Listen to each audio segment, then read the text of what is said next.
Hello everyone, this is Fire Chief Paul Dow with Albuquerque Fire Rescue. This podcast is designed to bring you helpful training and best practices and some additional resources that you can access from anywhere. So thank you for joining us and enjoy today's episode. Alarm 2, Engine 22, Rescue 22, Engine 22, Rescue 22. As you respond to 7440 Jim McDowell Road Northwest, 24 Delta 1. Got a 24-year-old female, imminent delivery. That's imminent delivery. 7440 Jim McDowell Road Northwest, 24 Delta 1, Engine 22, Rescue 22. Firebox is 226429. 24-year-old female, imminent delivery, Engine 22, Rescue 22. Hello everybody, welcome to another episode of the AFR podcast. Today we're going to be talking about OB emergencies with Dr. Pruett. Hello, Captain West. How you doing? Glad to be back. This is there's a lot of stuff going on with OB, so we'll get into all the details as we go on in this episode. We delivered 3 babies a month ago. All healthy, happy babies. I'm proud of everybody out there. Cool. That's exciting. Okay, so it seems like in the ER that you guys just assume that every woman's pregnant. You know, if they're like, I got a headache, are you pregnant? I've got abdominal pain, I bet you're pregnant. I've been weak for the past few days.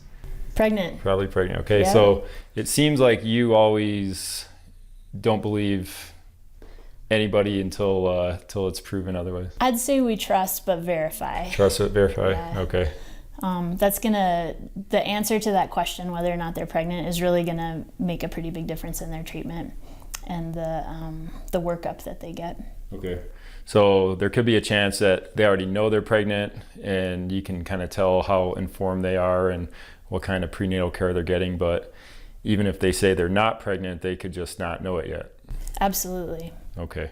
So we're going to go down the path of maybe this woman doesn't know she's pregnant yet and talk about some of the early first trimester problems that you might see out there in the field. So let's start with just extreme nausea and vomiting that just started over the past week. Okay. I would approach a young childbearing age female with nausea and vomiting just like I would probably any other nausea and vomiting patient. Ask about pain, check their vital signs, be concerned about volume status, dehydration, electrolyte abnormalities, that kind of thing. And then obviously you want to ask the question, could you be pregnant? Okay, so what if they don't know, or they're just like, I don't know? Some things I guess that you could help would be asking when the last menstrual period was. Might help, but frequently the answer to that is that some women's menstrual periods are irregular and they aren't able to give you a really good answer.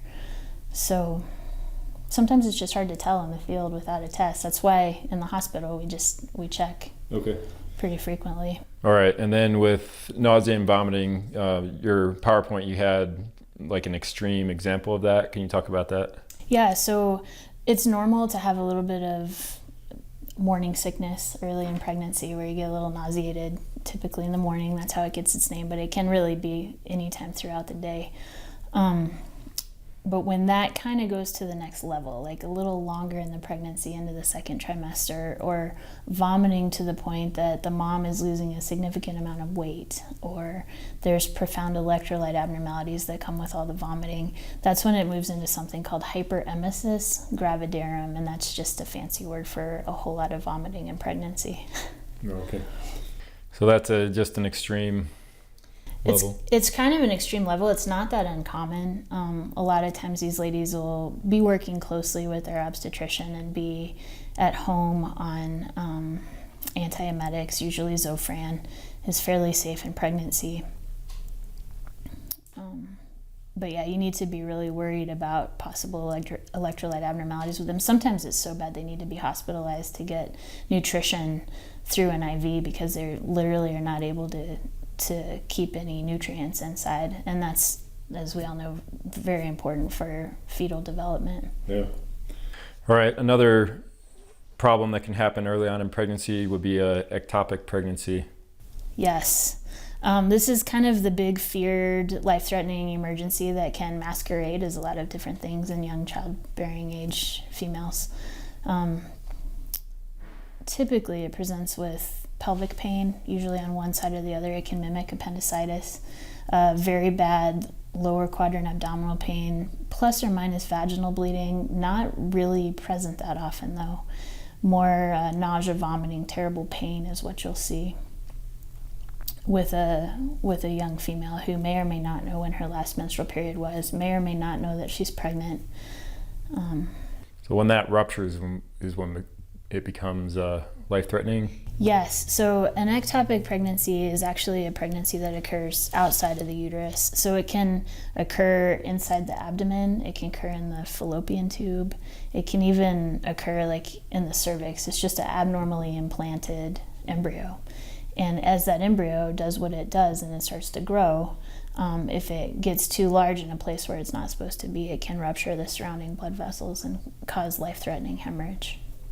And do you know how common is it to have an ectopic pregnancy versus how often does it get to that point where it causes that life-threatening hemorrhage? Is it noticed early enough most of the time? The ones I've seen, I've probably had 2 that were at the point that the pregnancy was far enough along to cause a life-threatening hemorrhage. Typically, they're caught pretty early. They do, again, because it's the big feared complication, women who present with abdominal pain and nausea, vomiting, they get worked up very early for ectopic, and typically we're starting to find them earlier. I think where it's more of a life-threatening problem would be maybe in the third world, where there's not as easy access to early ultrasounds and things to confirm an intrauterine pregnancy, but they absolutely still happen here. Okay. All right, and then the last one we're going to talk about early on in the pregnancy would be a miscarriage. So can you talk about why these occur? They're more common than people realize. I think we see a lot of these, unfortunately, in the emergency department, and it's pretty devastating for families sometimes. And I think they feel very alone, but because people just don't talk about it very much. But if you look at the statistics, they happen almost in 1 out of every 4 early pregnancies. And usually it's no fault of anybody's. It's just genetics and the way that the cells are dividing. And typically, as these embryos are studied, there's usually some chromosomal abnormality that would have been uniformly fatal. And so it just leads to an embryo that can't develop correctly. Okay. But this will present with abdominal pain and usually vaginal bleeding and some pretty severe cramping depending on how far along. But usually it happens within the first trimester usually, but most of them happen within the first 6 to 8 weeks. And there might be some clumps in the toilet or something, not just vaginal bleeding, but a little bit different maybe? Yes, sometimes there's bigger clots. That's what causes the cramping, and then some tissue as well, depending on how far along the fetal development has progressed. And then what needs to happen to this patient in the ER? So they get a pretty thorough evaluation. We'll still get an ultrasound. One, to see the stage of the miscarriage, so whether we call it threatened, so you can see an intrauterine pregnancy maybe without a heartbeat or something like that. Whereas if they're starting to pass products of conception, if there's anything retained, we monitor for the amount of vaginal bleeding, because I've seen ladies having a miscarriage that lose a profound amount of blood and end up needing a transfusion, and sometimes they need to go to the operating room to help facilitate or expedite the miscarriage so that they don't lose any more blood. It's called a DNC. Okay. All right, so with these examples and with everybody that we're going to talk about going forward, they have the common thing, or one thing in common, being that they're all pregnant. So a little refresher for all of us in layman's terms, but just for all the firefighters in this department, let's have the doctor's version of the birds and the bees. So what's happening from the, starting with the egg being released until let's stop just before, say, the delivery process? Okay. So from the female perspective, the menstrual cycle is all about ovulation. And so there's daily changes in hormones that are affecting the release of an egg that can be fertilized, and that's the ovulation process. Once that egg is released, that's when it can be fertilized by a sperm. If that happens, that usually happens outside of the fallopian tube. The fertilized egg will then travel through the fallopian tube into the uterus, implant in the uterine wall, where it can start to establish blood vessels and nourishment for an eventual development of a placenta that will be the organ that provides the developing fetus with all the nutrients and things that it needs to grow and develop. Most of the fetal organs, we call it organogenesis, most of the critical development of this fetus is going to happen within the first 10 weeks, which is a little bit tough because that's when you want to be really careful about what you're eating or medications you're taking, because that can all affect fetal development, but that's also typically the time frame when a lot of women don't realize they're pregnant.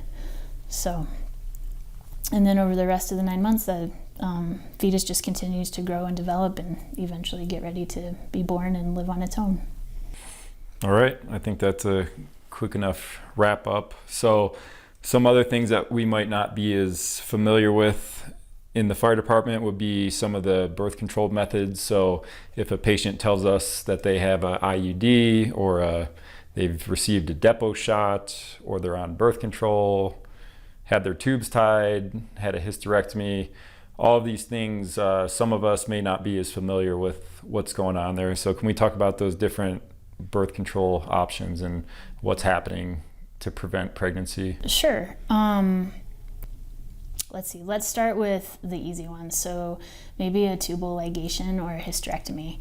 If the patient tells you they've had a hysterectomy, that means they have no uterus, which means they're not going to be able to get pregnant.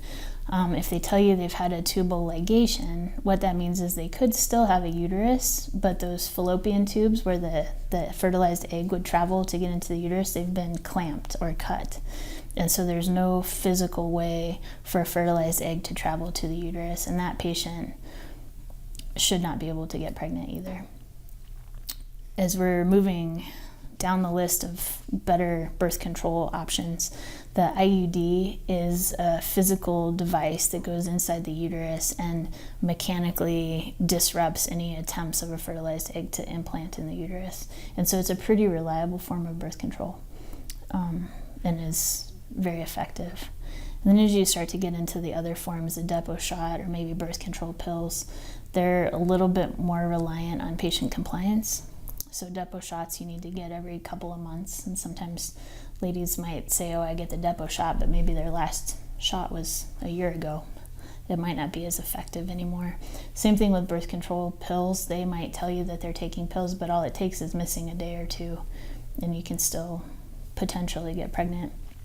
So not as foolproof. In general, how do those work on the hormones? And the depot shot and the birth control pills, it's all about hormones and regulating that ovulatory cycle. And they usually can mess with like follicle stimulating hormone, which regulates the release of the egg to where the egg won't be released and then can't get fertilized. Okay. All right. So we already talked about some of like the early pregnancy problems, but once that belly is getting bigger and this woman's starting to show, chances are going to increase that now she knows that she's pregnant. So she will probably, go to the doctor at some point. If we show up to the scene and the woman knows that she's pregnant, what are some of the follow-up questions that we should be asking her? Okay. I always like to know, depending how far along in the pregnancy is she, and you can ask that by maybe asking the due date, if she's had any prenatal care, and confirmed intrauterine pregnancy is a big deal too, right? Because she could still have potentially an ectopic, so it's always nice to know that she's got some confirmation that pregnancy is where it should be. If she's ever been pregnant before, and then if, depending how far along she is, if she's got any known complications with this pregnancy, so maybe gestational diabetes or preeclampsia, high blood pressure, thyroid problems can be more typical in pregnancy. So just a good medical history. and then some important questions to ask about the pregnancy as well.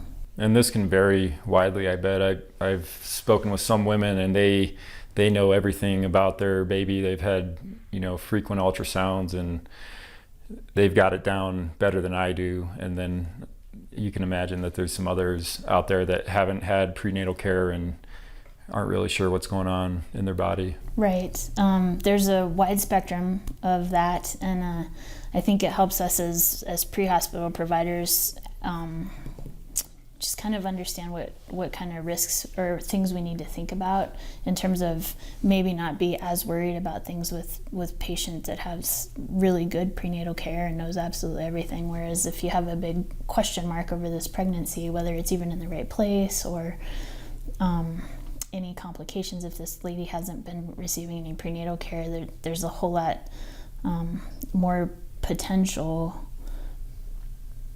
to investigate possible problems, why she's calling 911. Okay. Some other terms that we might not know as much about. So we've got like fundal height and then the gravida and para. Can you talk about those two things for me? Fundal height is just kind of a quick and relatively easy way to estimate a gestational age. So let's say you're called to an unresponsive female and there's no one around to provide any history for you, but she looks like she's pregnant, and you're trying to decide in the back of your mind, you're like, well, maybe am I going to have to deliver this baby? How far along are we? You can measure and it actually takes a measuring tape, but to do it precisely, but you can measure from the top of the pubic symphysis to where you can feel the top of the uterus. And you know that if the uterus is right about the height of the belly button, that pregnancy is right about 20 weeks. And if you add a centimeter higher than the belly button for each week, you can estimate how many weeks pregnant that lady is by how high you can feel the uterus in her abdomen. Okay, so if we're documenting this and say the person knows that she's 24 weeks along, and now as we're going through our report and we assess, get down to the abdomen, how should we describe this belly, on the report? Should we just say something like the fundus is above the above the umbilicus? I think would be perfect. If you want to say if she's 24 weeks, she theoretically should be 4 centimeters higher than the umbilicus. And so if you want to measure it, that's fine. She might think it's a little bit funny, but I think a way to chart it that would be very acceptable would just be fundus is palpable above the umbilicus. Okay, and then what would we say if she's 38 weeks? You could say gravid abdomen would be fine. Appears to be stated gestational age, or you could actually measure, or sometimes by the time you're that late in pregnancy, it's almost up to the xiphoid process, and you can say fundus measures approximately 38 centimeters if you want to measure. All right, and then some other terminology, the gravida and para. You remind people out there which one means. So G's and P's. The way I remember it, and it's silly, but I remember that P is for parent. So how many deliveries have you actually had past 20 weeks? That would make you a parent, right? So your P's are your number of deliveries that are viable, and then your G's are how many times you've actually been pregnant. So say you have a pregnant female that has 2 living children and has never had a miscarriage, but she's pregnant now. She would be a G3 because she's got 1 baby on the inside, and a P2 because she's actually delivered 2 babies. Okay. And then moving on to some other questions that we might ask for somebody, say she's 30 weeks along. What other information do we need to gather if we're getting called out to that? If she's having, if it's like a 24 Charlie or something? Yes. Okay. The questions, there's always 4 that I ask, and it kind of just helps you figure out how quickly you're going to need to move and how soon is this delivery going to happen. One would be, is your water broken? Another would be, is there any vaginal bleeding? If you're feeling fetal movement, usually ladies can start to feel baby move around 20 weeks. Sometimes if it's their first pregnancy, they might not recognize that they're feeling fetal movement, so it might be a little bit later in a lady in her first pregnancy, but usually it happens around 20 weeks. They should be able to feel fetal movement. And then how far apart are the contractions? And answers to all of those questions will help you figure out how fast you need to move or what you need to worry about. All right, so I wanted to walk through a couple examples. So imagine that we got dispatched out to a woman who's 28 weeks along. She's complaining of severe abdominal pain. There's no vaginal bleeding, and she was in a fender bender yesterday. What would you be suspicious of in this person? I would be very worried about possible placental abruption. Sometimes even low impact trauma can cause that placenta to disrupt from the uterine wall and develop a significant amount of bleeding that might not be immediately ascertainable just by vital signs, but can cause a fair amount of pain. Okay, so placenta abruption, that means the placenta has ripped away from the uterus? From the uterine wall, and typically is bleeding or forming some sort of hematoma. And that can be from a small amount of bleeding all the way to life-threatening bleeding. And you just can't tell until you get an ultrasound and assess that fetus for any signs of distress. Will there be any vaginal bleeding? Not necessarily. Sometimes that clot can form in the uterine wall and stay right between the placenta and the uterus, and you don't necessarily see any vaginal bleeding. You can, but it's not always that typical. Okay. And then looking through our guidelines, what's significant about the 28 weeks of gestation? So if that would mean that could potentially be a viable pregnancy. And that patient, if they did have to deliver at 28 weeks, it would be incredibly early, but it would need NICU. So it would need a very high level of critical care for the baby once it was born. Okay, so our NICU facilities in the city are Press Downtown, UNM, Rust, and Women's. That's correct. Okay. And moving on, we're going to talk about a 34-week pregnant woman with heavy vaginal bleeding. There's no abdominal pain. She's already had, this would be Gravida 2, Para 1, and her first child was delivered via C-section. Okay. So with heavy vaginal bleeding and no pain, I would really want to know if she's had any prenatal care and know where her placenta is lying, because I would be really worried about placenta previa, which simply put just means that the placenta is overlying the cervical os or the cervical opening, and as contractions start to happen, it can cause a lot of bleeding there, and it'll be hard for the baby to actually get out because the placenta's in the way. Okay, and what do we need to do with this vaginal bleeding? Do we need to perform any kind of an inspection? I wouldn't, unless the lady feels like there's going to be an imminent delivery, and she'll be able to tell you if she's feeling the need to push or if she's had a gush. She's bleeding, so you won't see a gush of fluid, but depending how close her contractions are, if you feel there's an imminent delivery, you can check, but not necessarily. You don't have to. Okay, and then I wanted to talk about another patient. This woman is 31 weeks pregnant. She's complaining of a severe headache. She has not had prenatal care, and when you start checking her out, you see that her blood pressure is 156/112. I would be worried about preeclampsia with her. Okay, so now in our guidelines, it's got some different criteria for, when are we going to actually treat this preeclampsia? So can you talk about the difference between the blood pressures or some of the signs and symptoms and when we're going to want to go ahead and treat that patient? Yeah, so preeclampsia has to do with blood pressures being too high in pregnancy. What you're looking for is a systolic over 160 or a diastolic over 110.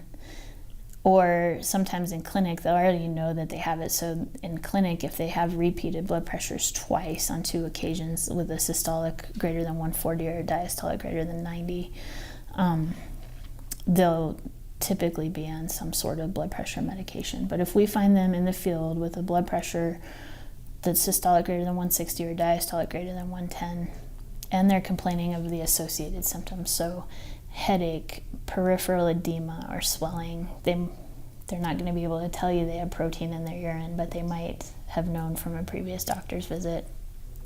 Changes in their vision, changes in their mental status.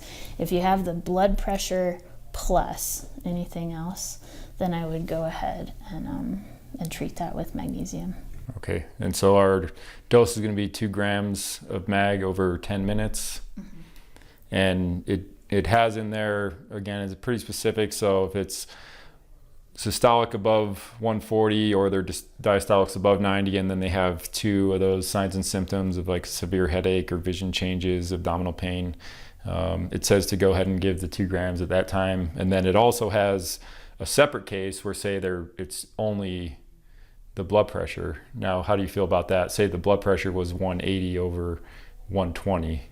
Yeah, so you still have your systolics higher than the threshold, and so is your diastolic. At the end of the day, if this patient is painting a picture for you of preeclampsia, you're really just giving her magnesium, and that's just an elemental thing. It's not going to cause harm. The thing to watch out for, it would be, 1, it lowers blood pressure, and 2, it might, in large doses, cause a little bit of respiratory depression, but really with 2 grams, that's not going to happen. We give 2 grams to our respiratory patients all the time. So there's not much downside, and it could be protective for the mother and for the baby. So if she's painting a picture for you and you're highly suspicious of preeclampsia, I would go ahead and treat. One thing I think is important to note here is that preeclampsia can occur up to almost 2 months after the baby's actually born. So if you ever get called to a young adult female who is complaining of headache or super high blood pressure or even seizing, and you see a little baby there, remember to consider that even though that baby is already out, this can still be preeclampsia or eclampsia and would need the same treatment. Okay. And now if we go from that preeclampsia to actual seizure, which is what makes it now eclampsia, what is our treatment going to be for that? So just like any seizure, you want to stop the seizure. So I would start with a benzo first. If you don't have time to get an IV, you can do IM, Versed. And then if that's not working or she's unresponsive, there's always the IO option as well. Once you get the Versed on board, then I would follow that with a magnesium. Okay, so it's always going to be follow up with the magnesium, even say the Versed worked and now the seizure is stopped. If she is pregnant and has had a seizure, that's eclampsia by definition, and I would still give her the magnesium to treat the likely underlying cause. Okay, and in that person, again, once that pregnant woman starts seizing, that's going to be 4 grams over 10 minutes. Mm-hmm. There's also a note in our guidelines about, giving it 5 grams IM, and it said, if you do that, you're only going to want to give a max of 3 cc's per site. So now you're going to have to give that 5 grams in 4 different locations. How do you feel about that option? That would be a lot of shots. I mean, you do want to get the magnesium in, but I think if I'm at that point, I would consider, and I can't get an IV, I would strongly consider just doing an IO. Okay, again, going to be an unconscious person, so the pain is not going to be an issue for them. Okay. All right, so we're going to call this part 1 of the OB emergencies, and so far we've covered some of the first trimester issues, some of the later issues, and then we'll come back with an episode talking about the complications of the delivery process. Sounds good. Okay. We'll talk to you on the next episode. All right, thank you.